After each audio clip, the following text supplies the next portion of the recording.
Hi friends, today we start with our course Concrete Technology, in which we start with cement, the main ingredient of concrete. The objectives of this lesson: after studying this unit, the student should be able to describe the manufacturing process of cement, explain the chemical composition of cement, then describe the physical properties of cement, then classify the various types of cement, explaining their uses, and verify the quality of cement by field testing and get acquainted with the laboratory testing of ordinary Portland cement. Next is definition of cement.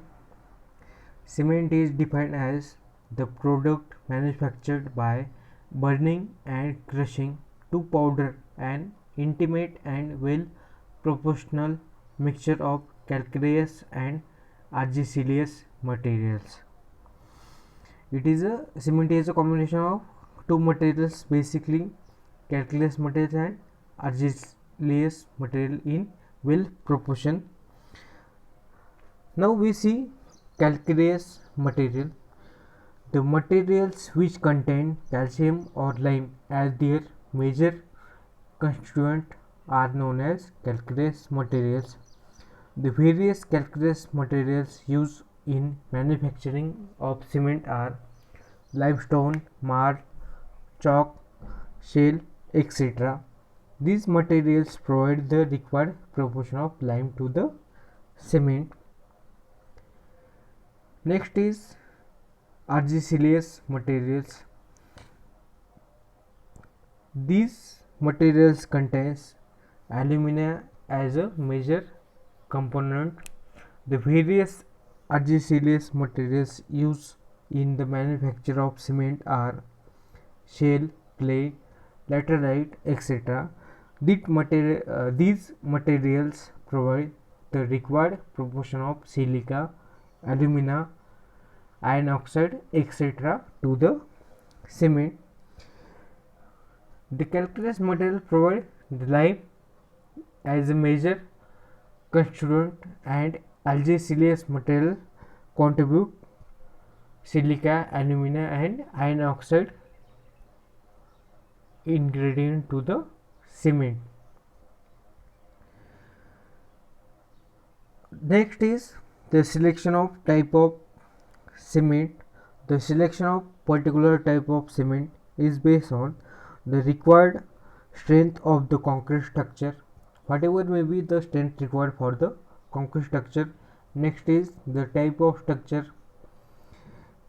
and purpose of structure. Then last is the conditions under which the construction of structure is to take place, means according to weather conditions, like in hot weather condition, cold weather condition, or the structure to be stand in the water, like marine structures. Next we see manufacturing process of cement. The process of manufacture of cement consists of grinding the raw materials. The materials are calcareous and argillaceous materials, mixing them intimately in certain proportions and burning them in a kiln at a temperature of about 1500 degrees Celsius, at which the material sinters and fuses to form nodular shaped clinkers. The clinker is cooled and ground to a finer particles or fine powder with addition of about 2 to 3% of gypsum. The product obtained by this procedure is known as Portland cement or ordinary Portland cement. There are two methods of manufacturing of cement. known as wet and dry processes depending upon whether the mixing and grinding of raw materials is done in wet or dry conditions. The wet process requires more fuel as slurry contains about 35 to 50% of water. The dry process requires less fuel as materials are already in dry state. Let's see the manufacturing process one by one. First, we see wet process.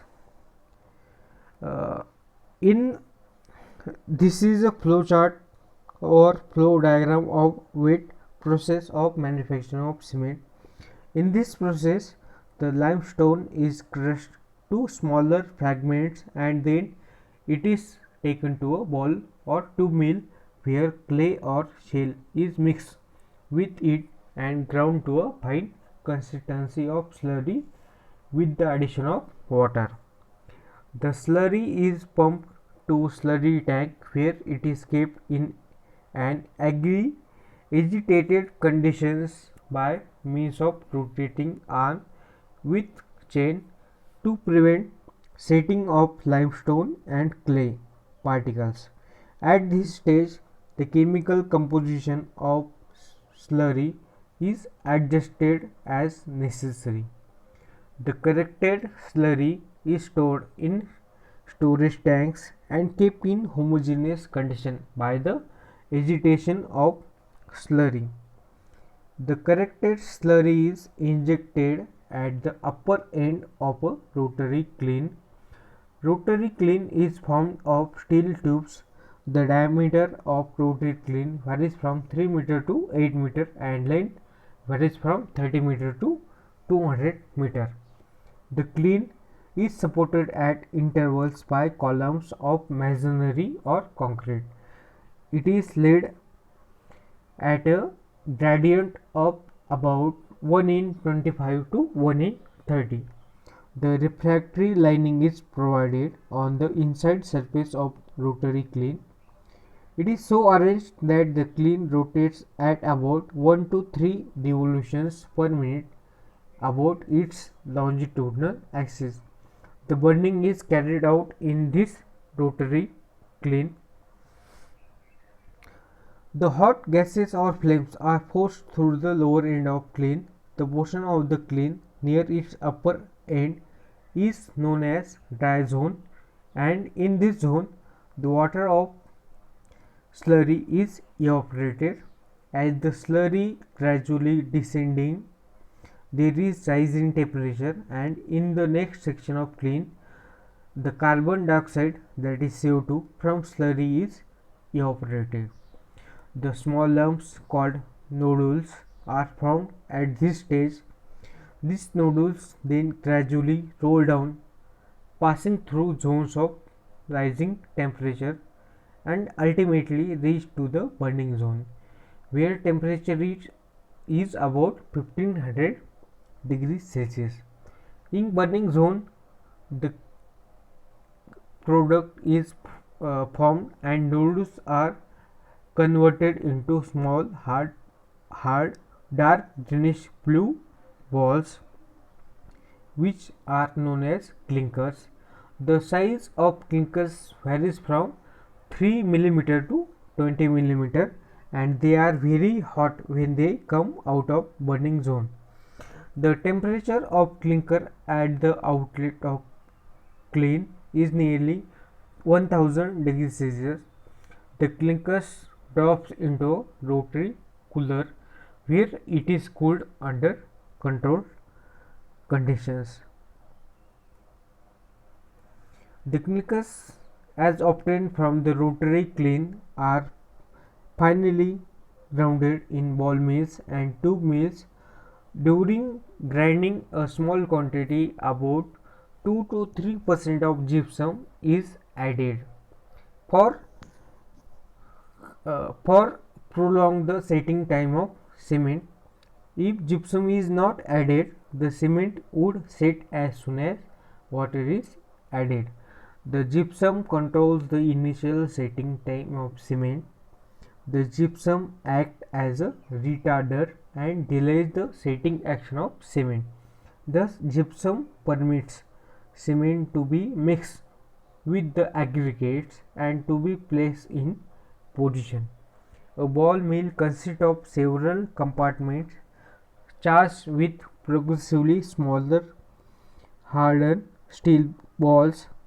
The particles crushed to the required fineness are separated by current of air and taken to storage silos, from where the cement is filled in bag or filled into barrels for bulk supply to dams, bridges or other large sites. In given flow diagram, the calcareous materials like limestone and argillaceous materials like clay are taken in as a raw material. Then crushed, the argillaceous materials are washed. They are stored in silos. Then through channels they are grinded with grinding mills. Then the water is added. Formation of slurry is formed in a upper end. Then the proportion of materials is corrected in correction basin. Then next is storage of corrected material. Then rotary kiln, in which the all mixture is rotated. Then formation of clinkers, that are the small balls of cement formed by fusion of silica, alumina, iron oxide and other ingredient. At this time gypsum is added. The percentage of gypsum is 2 to 3% for prolonging the initial setting time of cement. Then the all materials or clinkers are cooled and the clinkers then grinded in required size of powder, that is known as Portland cement. The Portland cement is stored. Then according to our required size they are packed into bags or barrels and then distribute. This is wet process of manufacturing of cement. Let's see other process, that is dry process. It is same as a wet process, only difference is that in which the water is not added in the for formation of slurry. In the dry process, the raw materials are crushed dry and fed in correct proportion into a grinding mill. The raw materials are dried and crushed into very fine powder. The dry powder is called raw meal. The dry powder is further blended with corrected for its right composition and mixed by using compressed air. The aerated powder tend to behave almost like liquid, and in about 1 hour of aeration a uniform mixture is obtained. The sieved blended meal fed into a rotating disc called as a granulator. The pellets of blended meal are formed by adding water approximately 12% to permit air flow for exchange of heat for chemical reaction and conversion of same into clinkers. The dry process is economical than wet process. In this method, equipment use is comparatively relatively smaller than wet process. The consumption of coal in this method is very low as compared to wet process. In case of mixing of raw materials by dry process, the raw mix is formed, and in case of mixing of raw materials by wet process, the slurry is formed. The remaining operation, that are burning and grinding, are same as that of wet process. The flow diagram of dry process of cement manufacturing is like this, in which the calcareous materials and argillaceous materials are taken. They are crushed in smaller particles, then they are grinded in small particles, they store, then the mixing in correct proportion in clean, then the mixture is stored in the tanks. The formation of clinkers is also takes place, and at this time gypsum is added in 2 to 3%, and then the clinkers are cooled, then clinkers are grinded in very fine powder, that is Portland cement, and same the powder is stored, packed in bags or in barrels and distributed. Next is chemical ingredients of cement. The cheap chemical ingredients and their proportion in ordinary cement are given in following table, in which the most important ingredient of cement is lime. The chemical formula of lime is CaO, calcium oxide. The percentage of lime in cement is near about 63%. The range of lime is 60 to 67. Likewise, silicon dioxide is 22%. The range of silica is 17 to 25%. Next is alumina, iron oxide, magnesium oxide, sulfur oxide, and last is alkali such as soda and lime. The percentage of alkali is very small, that is 0.25, and the range of it is 0.2 to 1% in cement. The function of and effect of various chemical ingredient of cement. Main is lime. First is lime.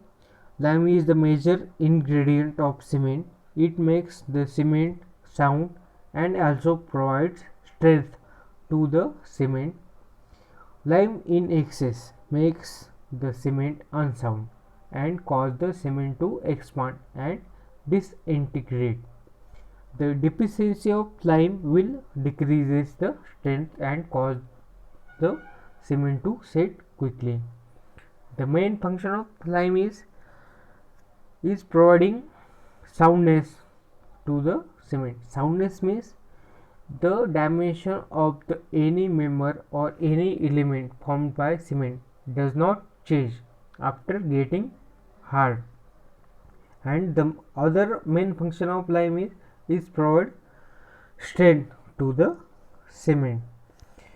If lime is in excess, it makes cement unsound, means the element produced by the cement changes the dimension, and if deficiency of lime in cement, it gives quickly strength to the cement. Next ingredient is silica. Silica provides strength to the cement.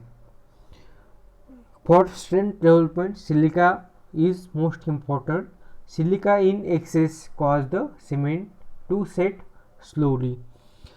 Third ingredient is alumina. Alumina lowers the clinkering temperature. It provides quick setting property to the cement. Alumina in excess weakens the strength of the cement. Next ingredient is iron oxide. The main function of iron oxide is providing the color to the cement. Iron oxide provides color, hardness and strength to the cement. It helps the fusion of materials at lower temperature during the manufacturing of cement. Next is magnesium oxide. magnesium oxide provides color and hardness to the cement. Excess magnesium oxide remains in free state and makes the cement unsound. Next ingredient is sulfur dioxide. Sulfur dioxide makes the cement sound if present in very small quantity. Excess sulfur dioxide makes the cement unsound. And last is alkali. Alkali makes the cement epolerance, that means it shows some physical appearance on the product manufactured by cement. Next is chemical compounds of cement formed at the time of manufacturing of cement. These compounds also known as bogus compounds. These compounds are tricalcium silicate, tricalcium aluminate, and tetracalcium aluminoferrite. Let's see one by one the functions of each compound. First is tricalcium silicate. It possesses high hydrate rapidly in the cement. It generates more heat of hydration. It develops early strength and it gives less resistance to sulfate attack. Next compound is tricalcium silicate. It consists of following properties. It hydrates slowly. It generates less heat of hydration and it hardens more slowly. The chemical formula of tricalcium silicate is 2CaO Accepted abbreviation is C2S. The common proportion of this compound in cement is 30% and range is 21 to 45%. Next is tricalcium aluminate. The chemical formula is 3CaOAl2O3. The accepted abbreviation is C3A. The common proportion of tricalcium aluminate is 11% and range is 5 to 11%. The properties of tricalcium aluminate are: it generates large amount of heat of hydration, it reacts fast with water, it causes initial setting of cement and thus helps in early strength development in the concrete. It has less resistance to sulfate attack and it does not contribute to develop ultimate strength. Ultimate means the last long strength. The cement get about 90% strength in first 28 days. Next compound is tetracalcium aluminoferrate. The accepted abbreviation is C4AF and chemical formula is 4CaOAl2O3 Fe2O3. The common proportion of tetracalcium aluminoferrate is 11% and range is 9 to 14%. It has properties like it is slow in reaction, it generates less heat of hydration, it is comparatively inactive and thus poor in early strength, it does not contribute to develop ultimate strength as it has poor cementing value. It has been analyzed that tricalcium silicate and dicalcium silicate controls most of the strength developing properties of cement. The sum of their percentage range from 70 to 80%. By changing the relative proportion of these compounds, there are different types of cement can be manufactured according to our requirement.